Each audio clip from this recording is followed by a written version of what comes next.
Brought to you by V-Guard, co-powered by Sensodyne. ही लोकसभेची निवडणूक किती महत्त्वाची आहे हे आपण सर्व जाणता। देशासाठी, देशातील 140 कोटी जनतेसाठी अति महत्त्वाची आणि म्हणूनच ही निवडणूक आपण सर्वांनी भारतीय जनता पक्ष आणि महायुतीतील सहयोगी पक्ष यांनी या निवडणुकीकडे अतिशय काळजीपूर्वक पाहणं आणि आपला उमेदवार प्रचंड मतांनी निवडून येऊन मोदींच्या 400 पार खासदारांमध्ये 400 पेक्षा जास्त खासदार निवडून येतील, त्या रत्नागिरी आणि सिंधुदुर्गाचा खासदार असावा यासाठी प्रयत्न असणं आवश्यक आहे। या सभेला उपस्थित असलेले आता तुमच्याशी बोलले सन्माननीय दीपकजी केसरकर शिक्षण मंत्री, सन्माननीय नितेशजी राणे, सन्माननीय राजनजी तेली, सन्माननीय निरंजन डावकरे, सन्माननीय ज्ञानेश्वर म्हात्रेजी आमदार, सन्माननीय संजू परब, स्वतः कोरगावकर, सन्माननीय अशोक दळवी, सन्माननीय काका कुराळकर, सन्माननीय रमाकांत जाधव, सन्माननीय अनिल केसरकरजी, श्रीमती लोबो मॅडम, सन्माननीय भाजप शिवसेना आणि काँग्रेस आरपीआय मित्र पक्षाचे सर्व मान्य पदाधिकारी, पत्रकार मित्र, उपस्थित बंधू भगिनींनो आणि तरुण मित्र, ही निवडणूक अंतिम टप्प्यावर आलेली आहे। आज प्रचाराचा शेवटचा दिवस। बांधवांनो, हा जिल्ह्यातील किंवा रत्नागिरी जिल्ह्यातील निवडणूक एवढी महत्वाची आहे की विरोधी पक्षाचे बहुतेक नेते मंडळीकडे येऊन जा, काली आले, परवाई आले आणि जे बोलतात त्यामध्ये आम्ही जे आता मी सांगणार आहे, मोदी साहेबांनी 10 वर्षात काय केलं, मी या कोकणात गेल्या 34 वर्षात लोकांना काय दिलं हे मी सांगणार।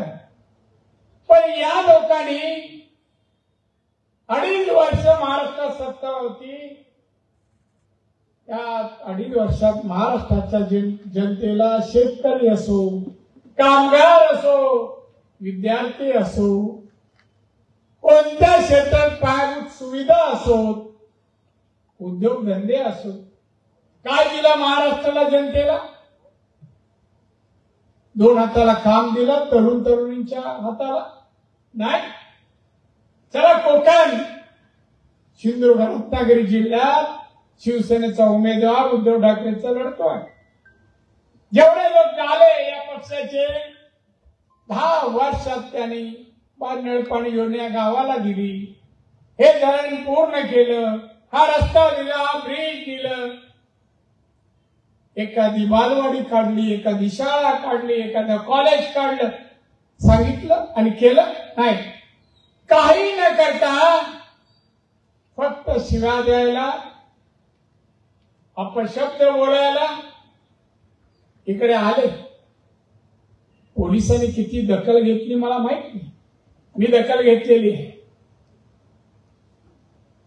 लोकशाहीमध्ये प्रचारामध्ये काय बोलावं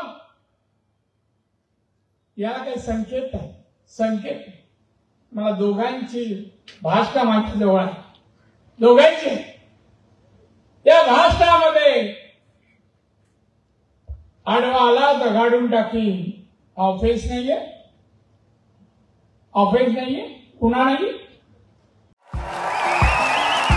देखिए, उनका काम है अफवाह से गर्मी बढ़ाना और हमारा काम है माहौल को ठंडा रखना। हमारा नेता कैसा हो, जो माहौल को रखे ठंडा वैसा हो। अब की बात वी-गार्ड एयर कूलर का चमत्कार। काय काय शब्द ते चिमुरड, अजून काय बोलायची अक्कल नाही, काय बरोबरच आहे. त्याने जे जे काय बोललं मला विचारायचं आहे. ओके वगैरे जे काय बोलतोस ना, काय तुझे वडील करतात रे? उद्धव ठाकरे कुठली नोकरी करतात? कोणता व्यवसाय करतात? घर कसं चालवतात? गाड्या कुठून घेतात रे बाळा? कुठून घेतात? दुसऱ्यांना गुंड म्हणतो, अत्याचार महिलांवर करतो असं म्हणतात, करतात म्हणे. अरे नाव सांग, म्हणजे मी सांगतो. अरे दिशा सालियन या मुलीवर अत्याचार करून तिला वरच्या माळावर खाली टाकणारा पैकी तू एक आहे ना. तू होता ना याच्यात अत्याचार करू. सुशांतला हत्या केली घरात जाऊन, त्याच्या नोकराच्या समोर नोकर घरात होते, फोटो काढले, सगळे पुरावे आहेत. अरे हत्या करणारे तुम्ही, करायला लावणारे तुम्ही. एवढ्या वर्षात ती अमरावतीची चव्हाण, त्याही मुलीवर अत्याचार. दिशा सालियनवर अत्याचार. किती अत्याचार. संध्याकाळी 7 ते 9 वाजेपर्यंत काय करतोस तू? खारला काय करतो? बांधवानं बोलण्यासारखं बरंच आहे. माझ्या एवढं मातोश्रीच्या हातला आणि बाहेरचं दुसऱ्या कोणाला माहित नाही. पण आज निवडणूक जवळ आली आहे, माझ्याकडे फक्त आता 25 मिनिट आहे. अत्याचारी हे अद्याप रमेश मोरे शिवसेनेचा नेता, साहेबांचा सेवक बाळासाहेबांचा,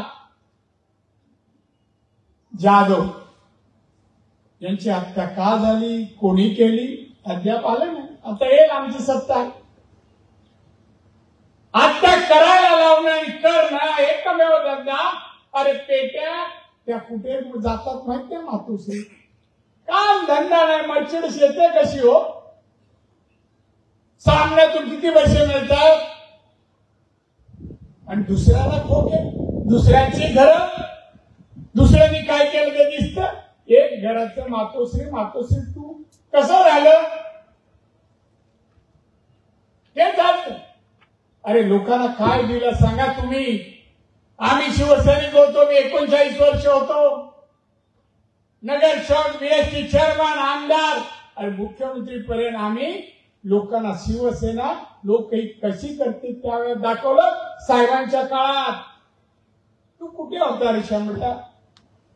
कुठे होता? शिवसेना ज्या वाढत होती आम्ही वाढवत होतो. कोणी शिवसेनेकडे वाकड्या नजरेने पाहिलं तर आम्ही त्याचा बंदोबस्त करत होतो. कधी घराच्या बाहेर पडला का मातोश्रीच्या? आणि इकडे सिंधुदुर्ग एवढं मोठ्या गोष्टी काय हरकत नाही. पोलीस प्रोटेक्शन घेऊन आमची सत्ता आहे. आमचे होम मिनिस्टर बदनाम होऊ नये म्हणून आम्ही थांब. तू कसल्या गोष्टी गाड्या बिड्याचे करतो? अरे माशी मारायची चेहऱ्यावर बसली तर ते मारू शकत नाही. स्वतः काय केले रे? कर्तृत्व सांग. उद्धव ठाकरे कर्तृत्व सांग एक तरी. कर्तृत्व शून्य माणूस आहे. ना मातोश्रीत, ना बाहेर, ना कामात, कशात काही कर्तृत्व ना. माणसं दुसऱ्याचं मदत घेतल्याशिवाय काही करू शकत. हुशार क्या मारू. माननीय बंधू भगिनींनो, मी हा विषय नंतर बोलेल, पण मला माननीय मोदी साहेबांनी आणि मी राज्यात केलेल्या कामाचा काही उल्लेख करतो. मोदी साहेबांनी 2014 साली सत्तेवर आले, पंतप्रधान झाले, 303 खासदार घेऊन निवडून आले. 303. जगाच्या अर्थव्यवस्थेमध्ये भारत त्यावेळेला 11 नंबरवर होता. 11. माननीय मोदी साहेबांनी गेले 10 वर्षांमध्ये भारताला जागतिक अर्थव्यवस्थेमध्ये 5व्या क्रमांकावर आणला. 5व्या क्रमांक. ते कळणार नाही कसं वाढतं. एक वाक्य त्याचं आहे, मी सांगतो वेळेत. मोदी साहेब म्हणाले मी 10 वर्षात 5व्या क्रमांकावर आणलं असतं तरी 2030 साली भारताला मी 3ऱ्या अमेरिका, चायना आणि भारत एवढी मी प्रगती करेन, विकसित भारत बनवेन, आत्मनिर्भर भारत बनवेन. हे मोदी साहेबांनी करून दिलं. कोरोना आला, जगात आला, अनेक देशात लाखो लोक गेले हो, भारतात गेले. मोदी साहेब गप्प नाही बसले, हात सोडत. आज असा कोरोनामध्ये हात सोडत मातोश्रीमध्ये होता. 2.5 वर्षात दोन दिवस फक्त मंत्रालयात आला, 2 दिवस. कोरोनामध्ये मोदी साहेबांनी ज्यांना कोरोना झालाय त्यांना लस टोचावी, ती लस निर्माण करण्याचं काम मोदी साहेबांनी देशातच केलं. देशात, जगात 220 कोटी लोकांना लसीकरण केलं. वॅक्सिन सुरू केलं बनवायला पुण्यामध्ये. आपल्या लोकांना वॅक्सिन प्रत्येक राज्याला वाटले. महाराष्ट्राला पण वाटले असताना महाराष्ट्रात मोदींची औषधं आली, त्याचं टेंडर काढलं उद्धव ठाकरेंनी. टेंडर काढलंच नाही. लोकांना नुसते प्राण वाचवण्यासाठी मदत नाही. यांनी काय केलं, टेंडरमध्ये 15% टेंडर घेण्यासाठी आम्हाला 15% दे, नाही तुला देणार. अनेक लोक पळून गेले. मोदी साहेब प्राण वाचवण्यासाठी लसीकरण, वॅक्सिन निर्माण केलं, तर यांनी 15% खाल्ले. याला उद्धव ठाकरे म्हणतात. आणि चिरंजीव आदित्य पैसे बोलतात. यांनी ना बोलूच नाही कोणाबद्दल. आमदार खोके दिले गेले. अरे तुला खोके देत होते म्हणून तुझी जो उदरनिर्वाह होत होता, म्हणून दुसरा बंगला बांधला. साहेबांनी हे केलं नाही. सैनिकांना, आमदारांना, खासदारांना, मंत्र्यांना सांगितलं नाही, तुम्ही औषधात पैसे खा, तुम्ही काम, रस्ते, पाणी, वीज, ती कामं चालले त्या ठेकेत पैसे खा. साहेब कधी नाही म्हणत. हे आणि चालू. याचा आमदार, खासदार इथला खासदार किती किस्से सांगू, किती गोष्टी सांगू. खासदार सांग रे, तुझा जाऊ देतो आदित्य ठाकरे, उद्धव ठाकरे. तू 10 वर्षात या मतदारसंघात या जनतेसाठी सिंधुदुर्ग जनते काय दिलं रे? रस्ते किती, पाणी किती, वीज किती, चौपदरी रस्ता काय संबंध आहे, एअरपोर्ट काय संबंध आहे? हा काल म्हणतो एअरपोर्ट मीच केला. कसं रे बाबा? कोणाच्या घरात मूल जन्माला म्हणतो आपलंच नाव सांगायला लागतो. कसं काय चालेल? त्या वेळेला प्रफुल्ल पटेल मंत्री होते केंद्रात, मी राज्यात महसूल मंत्री होतो. मी प्रफुल्ल पटेलला दिवशी फोन केला, साहेब तुमच्याशी काम आहे या ना. ते म्हणाले नाही साहेब, तुमच्याकडे माझं गोंदियाचं काम आहे. त्यांचं जिल्ह्याचं नाव गोंदिया. आले मला, साहेब एक गोंदियात महसूलचं काम आहे. मी करून देतो, पण प्रफुल्ल भाई माझं काम काय, माझ्या जिल्ह्याला विमानतळ, एक डोमेस्टिक विमानतळ दिला ना, 1 महिन्यात देतो. आणि खरंच 1 महिन्यात दिलं. मी कलेक्टरने जागा संपादित करायला सांगितली एअरपोर्टचं. कलेक्टरनी प्रांतांना काम दिलं जागा संपादित करायची. हा खासदार 15 लोकांना घेऊन गेला. 15 लोकांना पुढे विमानतळाच्या जागेच्या इथे. आणि काय, जागा संपादित करायची नाही, विरोध. मी जेव्हा कोकणात जो घरी होतो कणक, मला कोणीतरी सांगितलं असं, मला चला जाऊन या. मी गेलो एअरपोर्टवर, पोलिसांना बोललो काय पाहताय?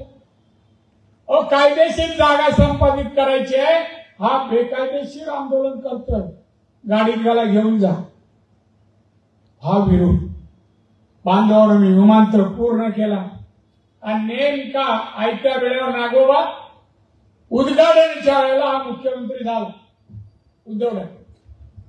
आणि मी जेव्हा उद्घाटनाला गेलो तिथे स्टेजवर चढलो, तर हा बिनकामी खासदार माईक घेऊन स्वागत करायला.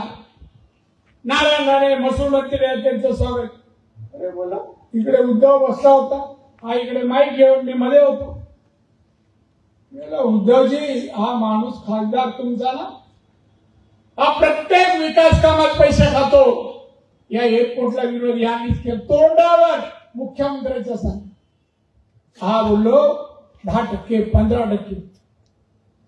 असा माणूस आज या निवडणुकीत उभा आणि काय म्हणे त्याच्या प्रचारात ठकसेरच येत आहे सगळे. आम्ही हे केलं ते केलं.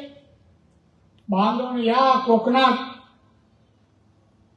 जैतापूरचा प्रकल्प येत होता त्याला विरोध. नाणारचा प्रकल्प येणार होता 3.25 लाख करोडचा त्याला विरोध आंदोलन. का हो? आमच्या दीपक केसरकरनी काल परवा एक लिस्ट वाचून द्या. किती आपल्या देशात नाही मला राज ठाकरेंनी वाचून राज ठाकरे आपल्या देशात नाणार सारखे प्रकल्प 10 ते 12 चालू आहेत. आणि हे म्हणतात असं होईल तसं होईल पर्यावरणावर परिणाम होईल लोक मर काही थांबा. बांधून तुम्हाला एक उदाहरण सांगतो. विधानसभेत चर्चेला जैतापूरचा विरोध झाला. 38 कोळशापासून वीज बनवणारे वीज निर्माण करे उत्पादक कंपन्या उद्धव ठाकरेला भेटली. काय विषय? विषय काय? त्याची उदाहरणं सांगतात. जैतापूर चालू करू नका. जैतापूरची वीज आमच्यापेक्षा स्वस्त निर्माण होईल आणि आमची वीज कोण घेणार नाही. 38 कारखाने बंद होईल. उद्धव बोलला मग आमचं काय? एक रक्कम ठरली 50 कोटी. आता काय? ते 5 कोटी ऍडव्हान्स आणि जैतापूर आंदोलन चालू. या कोकणात जेवढी आंदोलन शिवसेनेने केली पैशासाठी हायवेसाठी सिंधुदुर्गात मी त्यांना सांगितलं ते जर कोण रस्त्यावर याल अडवेल ना मी रस्त्याच्या बाहेर जायला देणार नाही. इथला रस्ता पूर्ण झाला पण रत्नागिरीचा अडवला. ठेकेदाराला सांगतो 10 कोटी दे. हा कोण आहे? कोण आहे? आणि काय भाषणात सांगतो उद्धव ठाकरे अरे विनायक राऊत इथे पाठवल्यामुळे इथे हत्या कमी झाल्या. कोण आहे? कशा कोण हत्या होत होत्या? कोणाच्या झाल्या? तुझं काय झालं का? आणि हा कोण आहे? कोण विचारतं त्याला? बांधवांनो कोकणाचा विकास थांबवला त्यांनी. आज लाखोनी मुलं कोकणाची वेगवेगळे शिक्षण घेतलेली टर्नर फिटर वेल्डर हेल्पर जैतापूरला लागली असती नाणारला लागली असती पण त्याला विरोध. आणि म्हणून आज थोडी बेकारी. मी आमदार झाल्यापासून आपण सगळी धरणं लाईनी चालू केली. मी जेव्हा आलो त्या 3.5% सिंचन क्षमता आमच्या जिल्ह्याची होती 3.5% आणि महाराष्ट्राची 17%. 17%. मी बोललो नाही महाराष्ट्राची सरासरी आपण गाठूया. सगळी धरणं सुरू झाली. आता एखाद्या वर्षात आपण 17चे पुढे जाऊ. सिंधुदुर्गला टँकर मुक्त दिला झाला. पाण्यासाठी वनवन भटकावं लागत नव्हतं. 90 साली मी आलो ना 5-5 किलोमीटर कळशी पाण्यासाठी आमच्या आया भगिनीला जावं लागतं. रस्ते नव्हते. वाड्यावर रस्ते नव्हते. कधी बाई रात्रीची आणली तर रिक्षा जात नव्हता. आता सांगा मला कुठलं गाव रस्ते पाणी वीज शाळा किंवा शाळेत पुरेसे शिक्षक ब्रिज म्हणा साठव म्हणा आज कशी आहे तक्रार. मी पूर्ण केलं. विमानतळ आणला. त्या मोफाच्या बाजूला दोडा मार्ग तालुका आहे तिथे इंडस्ट्री आणतोय. 500 कारखाने आपण आणतोय. हॉस्पिटलमध्ये लागणारे सगळे मशीन बनवण्याचे कारखाना एक नाही 500 कारखाने येत आहेत. 1400 एकर जमीन आहे तिथे. फूड प्रोसेसिंगचे कारखाने येत आहेत. आंबा काजू नारळ सुपारी वगैरे फळं आपल्याकडे आहेत.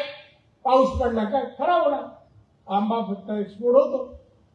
पण फळ प्रकारचे उद्योग व्हावे, बाय प्रोडक्ट बनवावं, मार्केट देशात परदेशात विकावं, एक्सपोर्ट व्हावं, यासाठी प्रशिक्षण वर्ग मी ओरसला चालू केली. मी पीसी टेक्निकल सेंटर काम चालू झालंय, वर्षभरात पूर्ण होईल आणि तिथे इंजिनिअरिंग आणि फूड प्रोसेसिंगचं ट्रेनिंग मिळेल. केलं का असं? इथल्या मुलांना शिकताय, चांगलं शिकताय. मुंबई पुणा नाही तर अजून कुठे जावं लागतं? अरे मुख्यमंत्री होतास का नाही दिल्या तिथे 5-10 फॅक्टरी, 100-200 कामगार, काही केलं नाही. फक्त बात हा असा तो तसा, स्वतःच्या आरशात बघ कसा दिसतो ते. नाव ठेवण्या पलीकडे काय नाही. बांधवने काय भाषणामध्ये उद्धव ठाकरेचं पिल्लू काय म्हणतो बघा, 370 क्रम काढणे आमचं स्वप्न होतं. तो दिवस आम्ही देखील साजरा, पण भाजपने दिलेलं आश्वासन पूर्ण केलं नाही. काय वाक्याचा अर्थ? अरे भाजपने आश्वासन नाही पूर्ती केली 370ची. तुमचं स्वप्न तुम्ही पुरं करायला सत्ता आहे का केंद्रात? यांचे खासदार किती हो? बडाय मारतो मोठमोठ्या मोदी तडीपार हा उद्धव ठाकरे दिल्लीला जाऊन भाषण करतो. और तुझे 5, शरद पवार 3, 8 आणि राहुल गांधी 50, 58, आमचे 303. आज 303, उद्या 400च्या पुढे जाणार. सत्ता आमचीच असणार. महाराष्ट्रातली सत्ता, दिल्ली सत्ता. कशाला भाव मोठा मोठा तडीपार मोदी आणि सत्तेवर आला तर करणार. तर राहुल गांधी एक जाहीरनामा काढला, मॅडम कॉपी. काय 1 लाख रुपये प्रत्येक कुटुंबाला 1 लाख रुपये देणार. कधी देशील? आता दे ना, अकाउंटवर रखांनी दे. इटलीला ठेवलेस ना ते आण आणि दे वाट. कसे देणार? सत्ता आने के बाद देऊंगा. अरे सत्ता तुझी येतच नाही. एक इथे दुकान पाहिलं शेवटी त्या दुकानात मी बोललोय माझ्या याला बोललो जरा जा रे, इथे पाटी लावले, पाटी आहे तिथे साखर 3 रुपये किलो आहे, तू जरा 5 किलो घेऊन ये. तो गेला दुकान, जरा 5 किलो साखर. अहो साखरच नाही. तुला बोर्ड लावलं, अरे बोर्ड साखर नाही म्हणून तो बोर्ड लावलं 3 रुपये किलोचं. तसं हे उद्धव सत्ता नाही, राहुल गांधी सत्ता नाही, ये देंगे वो करेंगे. आयुष्यात सत्ता नाही ना. शरद पवार परवा आमचे मोदी साहेब म्हणाले महाराष्ट्रात येऊ कि ये महाराष्ट्र में एक नेता है, बड़ा नेता, वो महाराष्ट्र में आजकल अस्वस्थ है, उनका आत्मा अस्वस्थ हो गए है. नाव नाही घेतलं त्यांनी. दुसऱ्या दिवशी नेता लगेच बोलला आणि पेपरवाल्यांनी मोदी आणि शरद पवार त्यांचं नाव न घेता पवार पेपर मस्त आपलं दुकान चालवलं या 1-2 महिन्यात.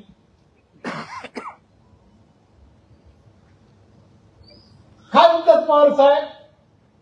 हो मी अस्वस्थ आहे शेतकऱ्यांसाठी आणि महागाईसाठी. पवार साहेब वय वर्ष 84, कधीतरी खरं बोलावं. केंद्रात मंत्री किती वर्ष? 10 वर्ष कृषी मंत्री, 2 वर्ष संरक्षण.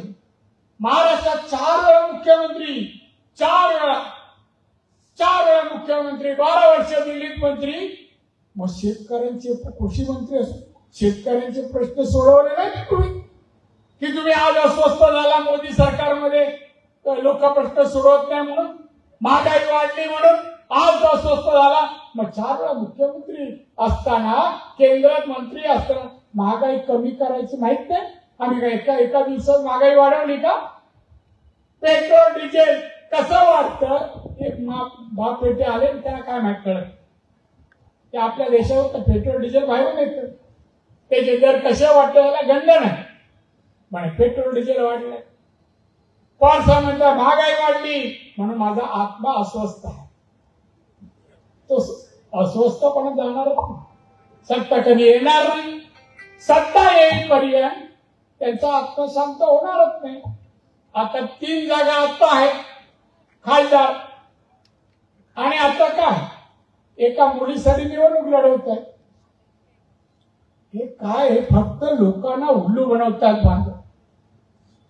मी या जिल्ह्यात आतापर्यंत 34 वर्षाची कामं केली. माझ्या बरोबरीने एक तरी राजकारणी दुसऱ्या पक्षाचा आहे, काँग्रेस,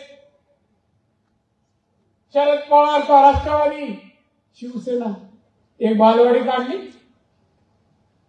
एक शाळा काढली, एखादा कॉलेज काढलं, एखादं हॉस्पिटल काढलं. सांगा मला काय केलं मी? बघा, मेडिकल कॉलेज काढलं, 6.5 बेडचं हॉस्पिटल, 450 डॉक्टर बनून बाहेर पडणार. आज 450 विद्यार्थी आहेत. इंजिनिअरिंग कॉलेज कणकवलीला 1600 विद्यार्थी बाहेर पडणार. फळ प्रक्रिया उद्योग उसरगाव 2 क्लस्टर प्रक्रिया उद्योग करणार. वृद्धाश्रम सांगवेला, हे वेगवेगळे उपक्रम सरकारचे नाही. मी एवढं करू शकतो, पण तुम्ही काहीतरी करा आणि मग बोला. राणेवर बोलायला अधिकार नाही हो, अधिकार. मी वडिलांच्या नावाने माझ्या ट्रस्ट आहे, तातू सीताराम राणे. कशासाठी आहे आज नाही ठेवत. गंभीर आजारी कोण असेल आणि त्याला मदत पाहिजे असेल, अर्ज केला कणकवलीच्या ऑफिसमध्ये, आम्ही मदत बायपास साठी पण. एखादा मुलगा शिक्षण घेतोय, गरीब आहेत आई वडील, फी भरायला नाही, कॉलेजमध्ये सांगितलं फी भर तरच तुझा रिझल्ट मिळेल, तरच पुढच्या वर्गात जाशील. मग येतात. एक तर मुलाला एवढ्या वर्षात नाही म्हणालो. परदेशात वर्षातून एक मुलगा पाठवतो, मुलगा मुलगी कोण एक. तो म्हणजे 1 कोटी जरी खर्च आला तरी एकाला, दुसऱ्याने एक कधी कोणाला दिलंय पाठवलंय परदेशात. इथे आमचा आहे, पुढे गेला अमोल, त्या मुलाचं नाव सांगा, आपण परदेशात पाठवलं तर. विशाल ठाकरे. त्यांनी परदेशात जाऊन पण PhD केली. अशा अनेक आहेत. मी करू शकतो, तुम्ही नाही केलं. आणि टीका, अरे मोदी साहेबांनी ते उभी कामं केले, 54 योजना. घरात औषधाला पैसे नसतील तर लोकांना, गरिबांना मृत्यूशिवाय दुसरा मार्ग नव्हता. मोदींनी 5 लाख एका कुटुंबाला 5 लाखापर्यंत खर्च देणारी आयुष्यमान भारत योजना आणली हो. महिलांना उज्ज्वला गॅस हे चालू केलं. मुद्रा योजनेतून 20 लाखापर्यंत कर्ज विदाउट गॅरंटी, विदाउट व्याज. तरुणांसाठी MSME तर्फे त्यांना छोटा म्हणजे सूक्ष्म उद्योग 1 कोटी, लघु उद्योग 50 कोटी, मध्यम उद्योग 200 कोटी. उद्योजक बनवा, मशिनरी वगैरे लागेल आम्ही आणून देतो, प्रशिक्षण आम्ही देतो, माल तयार केला मार्केटिंगला आम्ही मदत करतो. एक्सपोर्ट करायचं, एक्सपोर्ट काय नाही मोदी साहेब, ते माझ्या खात्यातर्फे मी करतो म्हणून सांगतोय.